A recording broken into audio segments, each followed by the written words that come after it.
Welcome back to the podcast. And today I am going to talk about the most important part of the 5 pillars of health, which is emotional health. And why not get started into anxiety? Because that is one of the biggest problems we have in society and in my office, my practice, and even in our daily lives. Before starting with anxiety, I like to talk about the subconscious because we're always going to go back to the subconscious. Why do I talk about the subconscious so much?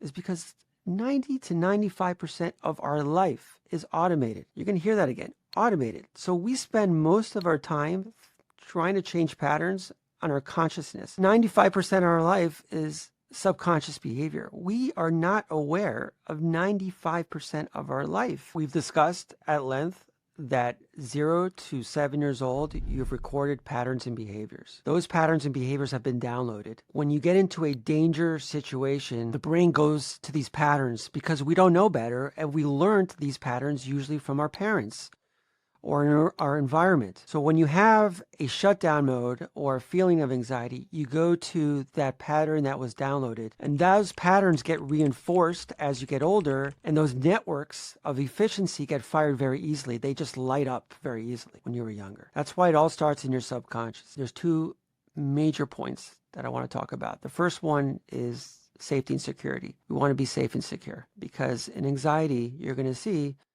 that certain areas of the brain will fire because of risky type of behaviors, risky inputs, and interpretation of danger. The second part of the brain, or the subconscious, under the level of consciousness, is efficiency. We cannot burn energy and new circuits, and when we start changing structures in the brain throughout the day, we're starting to burn energy. So these networks want to be very efficient. So that's why habits are so important, because the habits are under the level of consciousness and they run without our consciousness. You keep on repeating the same behaviors, the same thoughts. They continue because of repetition, and they fire very easily. Morning habits where you have routines during the day, putting out your clothes, brushing your teeth, eating the same foods, you're not burning energy and you're keeping your brain in an efficient energy state. You want to use your brain throughout the day with other things like changing behaviors, using it for critical thinking and rational thoughts, as opposed to what am I going to put on in the morning? What should I eat today? Who do I have to text?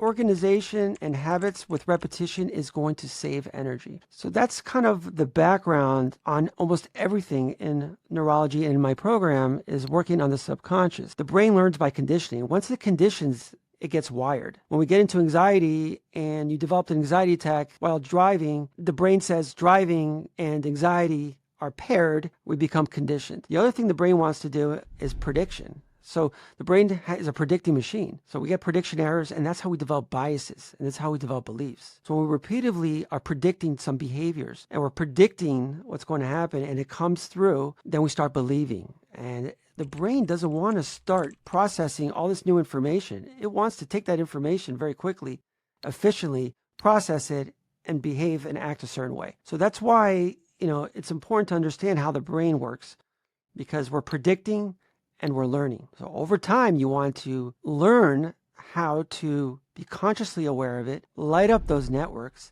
dissociate those networks, and then add a new behavior and program into the treatment of the anxiety. Because you're getting into the computer system, into the hardware, and you're taking out those viruses out, and you're implementing a new system. And then over time, just like we download the new iOS software, you want to start upgrading the system as you go, as you become more educated, and as you become more aware of your behaviors, your actions, your beliefs, your perspective. This is very important.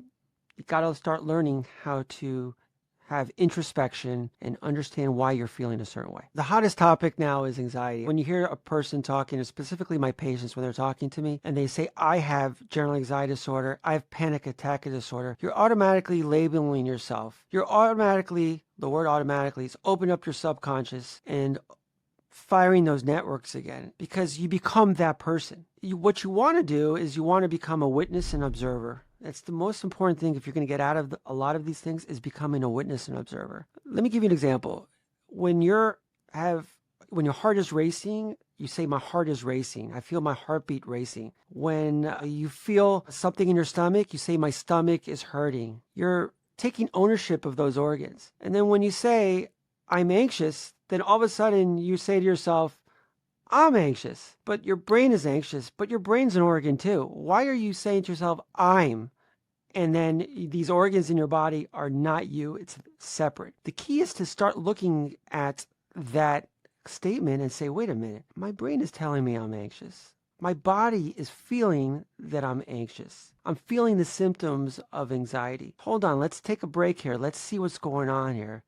And let's observe it. I'm going to give you an example of something that happened to me in my private life, and I'll talk about patients as well. Being part of a doctor is experiencing what my patients experience. So one day I was in Chicago and I was in the front row of a Comedy Central or improv location. I was with family, friends, and I was in the front row. And being in the front row of improv, you already know you're going to be called on. So I'm sitting there in the front row, and there was a question to the audience, and the actor or comedian looked straight at me, and I could see he was about to call on me. And all of a sudden, I'm like, oh my God, my heart is racing. I'm sweating. My mind is like, let's get the hell out of here. I don't know what's going on. I think I'm getting panicky. I'm getting anxious. My breath felt very short-winded, and I started to develop symptoms of what we call anxiety. What's the history with me? Well, when I was a resident, I was, in my younger years, you're expected to bring patients to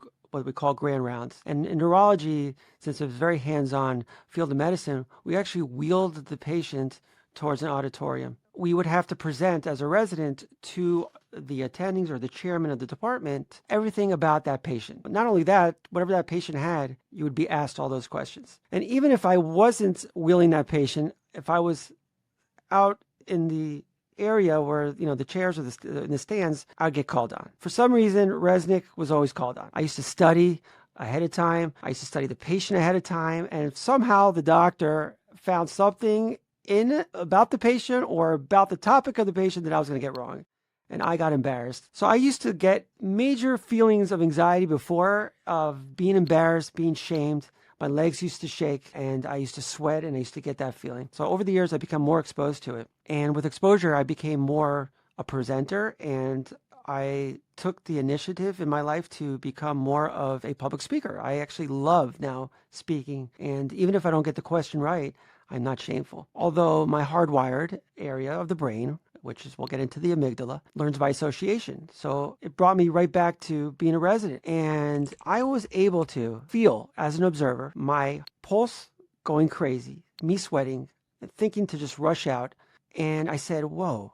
It was a moment in my life where I said, what? Check this out. Wait a minute. There's nobody going to kill me. There's nobody threatening me. Look at this. My heart's racing. Isn't this cool? My heart is just pumping and racing, and it thinks that something's happening to me. I'm just going to let this ride out. Let's go. Let's ride it out. And then the moment he calls on me, I answered it. Actually, it was a funny answer. Everyone started laughing, and it was just calm. And it was right after the fact. And what I did there is I was able to observe the feeling of that alarm system going off and saying, hold on, it's my body telling me there's something wrong. And my brain is also producing these type of symptoms that I'm not going to fall for at this time. I'm actually going to observe it. I'm going to witness it. I'm going to feel it instead of block it, fight it, allow it. It's just a response. It's a threat. It's an alarm. And from there on, I could tell you it's unlikely that that behavior will hit me because I've been exposed to it. My brain has learned from it, and I'm hardwired now that I will sit in the front row. And just recently I was in improv, and guess who got called up?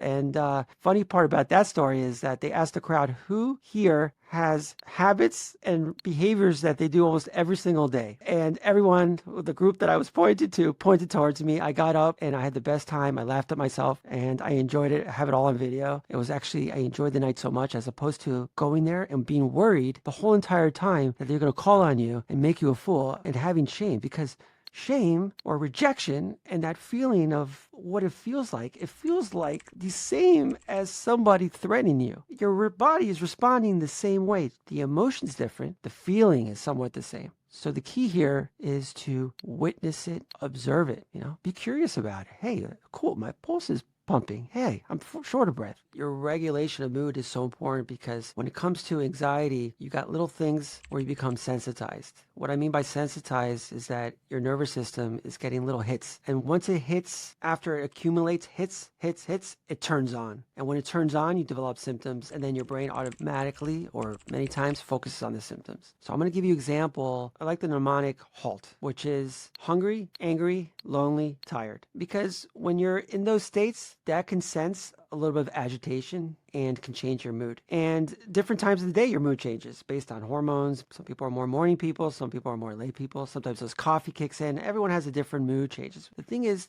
to be aware, consciously aware of when your mood is changing. Because when your mood is changing, you're unable to recognize the mood, and then you start developing symptoms, and then it's too late. You're like a 2-year-old child on the floor with a temper tantrum, and it's over. So let's say a patient in my practice has an appointment for 9 a.m. They wake up and the alarm goes off and it's 9 a.m. Oh my God, it's 9 a.m. They fly out of bed. It's 9 a.m. They put on their clothes really fast. They grab a cup of coffee. When they take that cup of coffee, it spills on them. And they're like, oh my God, the coffee spilled on them. Then they jump in the car. And in the car, there's like bumper to bumper traffic. They come up to my office. The lobby is packed full of patients. What do you think that's going to lead to? So they come in, the door opens, and my secretary says hello to the patient. Dr. Resnick is running 20 minutes behind. Possibly you might have to wait 2 hours. Do you think the patient is going to be no problem? No. Damn, I'm so agitated. Starts working the whole lobby. People are getting upset. It's over. And you can see that our inner child comes out, especially in these type of situations. I have this internal barometer. So my barometer is like this in the middle. When you get agitated, the barometer goes 2 points. So let's say 5, then it becomes a 6, it becomes a 7, and then it becomes an 8. I have to recognize when the barometer is moving towards the bad direction and you want to bring it back to the middle. How do you bring something like that back to the middle? Well, it's simple, but it's not so simple. First thing you want to do, you woke up late, call Dr. Resnick's office and say, you know what? I'm running late. I overslept. I apologize. Can I come in around 11 or 12 o'clock? Second thing is you spill coffee. Go back, change, put something, pretty outfit on or a nice suit back on. Just change your clothes. Traffic is bumper to bumper. Put on a podcast or listen to a classical music. Bring it back. Bring back the barometer. When you come up and see patients that are loaded up 20 patients, maybe, what I would recommend is say, I see Dr. Resnick is delayed. Do me a favor, call me. I'm going to go downstairs. I'm going to have a cup of coffee or a snack. Just let me know when Dr. Resnick is ready. I'm going to go downstairs or I'm going to go across the street. And right there, you have eliminated all of those agitations, and your mood.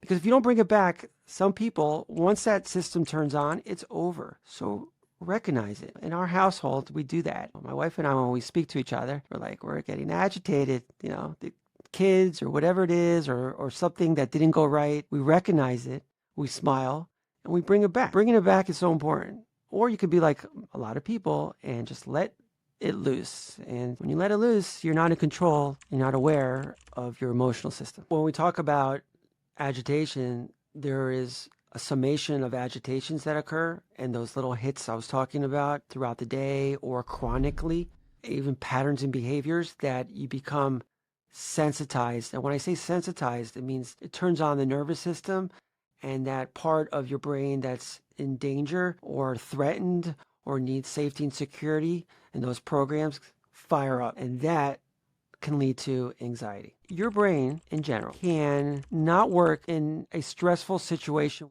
We're going to go through a default mode network. The default mode network is this network that is activated during rest. It's when you're daydreaming, when your mind is wandering, when you're in self-reflection, even when you're processing episodic memories. So you're thinking of things of the past, you're thinking of things in the future.